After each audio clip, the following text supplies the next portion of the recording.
Hey, I'm Pops. I want to talk to you about Sisu. That's right. It's a film that a lot of folks are talking about. It's got a very strong John Wick feel to it, by the way, if you were into that kind of film. This is a movie from Finland. I will butcher their name, so I will do the best I can to not. Helander is his name. This is basically like 6 million euros. It's kind of a lower budget film. It is shot in black and white, a historical film set around World War II. We often don't think about World War II stuff in context of Europe and the impact there. And it is sort of like that John Wick action, blood and guts type stuff with this, stronger than life, almost superhuman soldier type character taking out the Germans of his age, basically. So the guy whose name is Corpy. Uh, his name is explained. He's got like a military background, and some of those details are kind of put forth for you. But this is one of these stylish, brutal, Tarantino feeling Inglorious Bastards meets like Mad Max. you know, it is. Yeah, you as the audience, because you have these chapters and whatever, you kind of see where it's going, but you enjoy the ride. So there's this great moment where the one soldier's talking to the next, like, how many mines did you bury out there? And he's like, all of them. So we are gonna have explosions everywhere, complete insane, right? Um, they basically describe this main character, several acts, well, not acts, chapters, because they break it into chapters. Not It's probably in the end of Act One, if not the beginning of Act Two. You kind of get this element of who this character is. You have Bruno, the leader of these Germans, and he's trying this, most feared Finnish commander. Right? No one can take down this MFer, right? Basically, that kind of stuff. You don't want to mess with him. He was part of what's called the Winter War. He lost everything, his family, his home, everything to these Russians. He has they allegedly call him, his nickname is Immortal because he has like 300 Russian kills, and they couldn't control him. So they basically would just send him out there as like this one man death squad. Well, he has stumbled across a gold find, massive amounts of gold, like this incredible gold find, like being a prospector, right?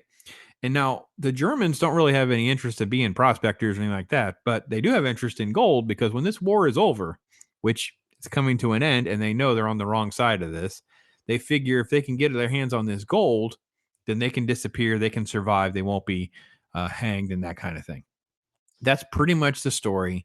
As I said, imagine John Wick, imagine someone, somehow surviving the brutal battles, sewing themselves up, surviving hangings, surviving, crazy scenarios that defy logic and explanation, all of those kinds of. If you have fun with all of that kind of stuff, this guy puts John McClane stuff to shame. Like it's insane the stuff that this guy does.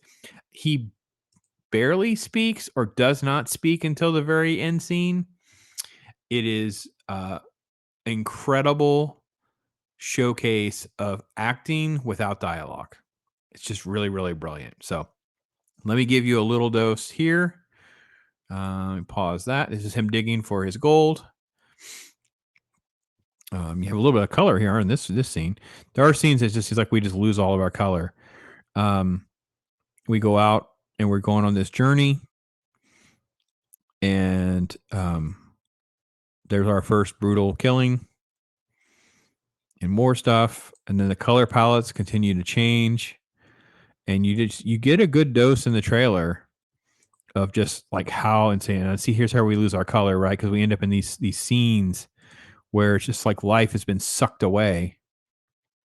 Glorious carnage. Yeah, that would be a pretty fair assessment. Do they tease that one? Do they ruin this in the trailer? Oh, okay. That scene. Okay, so yeah, there are moments that are just like Tarantino, right? I guess like a Robert Rodriguez to a certain. I'm trying to think of an American example. Just complete crazy and more like Hateful Eight type stuff, like just completely crazy stuff that's happened. Um, Yeah, just fun stuff. This is these Germans. This is Bruno there with the hat, and this is them scheming.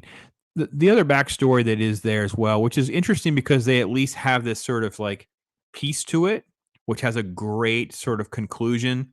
But that subplot doesn't take over the whole film, and that is that Bruno and them have these girls kidnapped in this truck.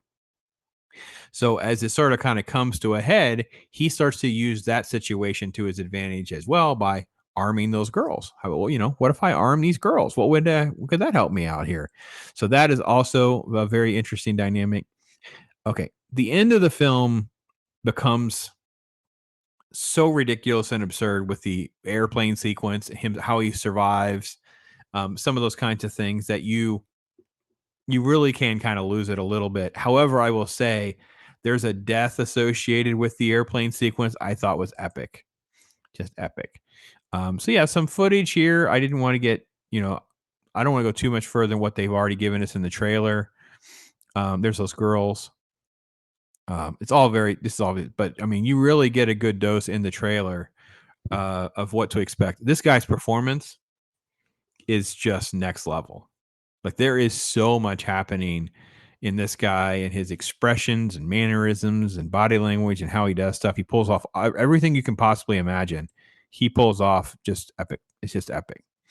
So a lot of scale, just beautiful stuff, beautiful cinematography, editing, sound. Really, really a good film, a great fun experience. So if you get a chance, you may want to go ahead and check out Sisu. It's in theaters right now.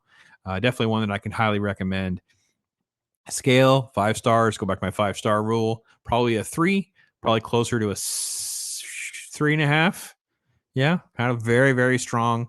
Definitely next level stuff. I'm not as massive of a fan as sort of like the uh, plotless John Wick type stuff, like just the survival person. I think that Die Hard did it so well. It set a bar that's so high that I don't have any of these at that scale. Like Die Hard's like an 8. It's like a 4. It's like nearly perfect in that way. I don't know how we can put any of this stuff in that, but this is one of those that's going to be fun. It's going to be rewatchable. You'll have a great time. And I think many of you will enjoy it. So that's my take on it. Love to hear from you guys, what you guys think. I'm Pops.